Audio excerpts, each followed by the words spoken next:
دیکھتے ہیں, میں نے بھی دیکھا, آپ نے بھی دیکھا, کوئی وہاں پہ یعنی ایک جاتا ہے نہیں, رجحان کوئی یہی بوڑھا ہے بندہ. آپ کے, یعنی کہنے کا مقصد یہ کہ پوری دنیا میں ایک ٹرینڈ یہی چل رہا ہے. لیکن میں سوال اس انداز سے تھوڑے ناظرین کیونکہ جشن کے ایام بھی ہیں, لڑکے کو کسی والد نے پوچھا نا کہ بیٹا فیل ہوا یا پاس ہوا ہے, تو وہ کہتا ہے کہ فلاں ڈاکٹر کا بیٹا بھی فیل ہو گیا, فلاں ترخان کا بیٹا بھی فیل ہو نہیں, گیا, میں آ رہا تھا اس فلاں نہیں, فلاں میں اس بات فلاں کی طرف پروفیسر کا بیٹا بھی فیل ہو گیا. میں اپنا نہیں, پوچھ رہا ہوں, ہم فیل ہیں یا پاس ہیں علامہ صاحب, وہ دوسرے عمل میں کر رہے اس ہیں بات نہیں کی کر طرف رہے, آ وہ رہا الگ تھا, بات ہے. میں آ رہا تھا, ٹھیک ہے, میں اس بات کی ٹھیک ہے طرف آنا چاہ رہا تھا, یہ جی, پہلے ثابت کر کے کہ بنیادی طور پہ تو اوور حال جتنی یہی دنیا صورتحال ہے اس کو ایک خاص اعتبار سے مذہب سے, دین سے دور کیا گیا ہے. اور صحیح, یہ کہا گیا ہے کہ دین ایک افیون ہے, دین جو ہے جی, وہ تمہارے راستے کی رکاوٹ ہے, دین جو ہے وہ تمہیں ترقی نہیں کرنے دے گا, مذہب جی جو ہاں, ہے وہ تمہیں محدود کر دے گا. یہ ایک فنامنا بنا دیا گیا ہے, ایک ماحول بنا دیا گیا ہے کہ لوگ ہر مذہب کے جو ہیں وہ مذہب سے دور ہوتے جا رہے ہیں. بَإِنْ اگر مسلمانوں کی تعداد کو دیکھا جائے تو مسلمانوں کی تعداد باقی مذاہب سے زیادہ ہے مذہب کی طرف متوجہ.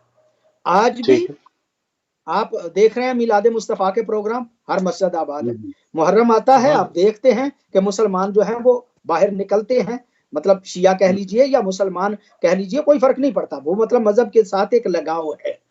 پھر یہ میں کہہ رہا ہوں کہ مطلب نسبتاً ہم زیادہ بہتر ہیں, مذہب کی طرف ہم متوجہ ہیں.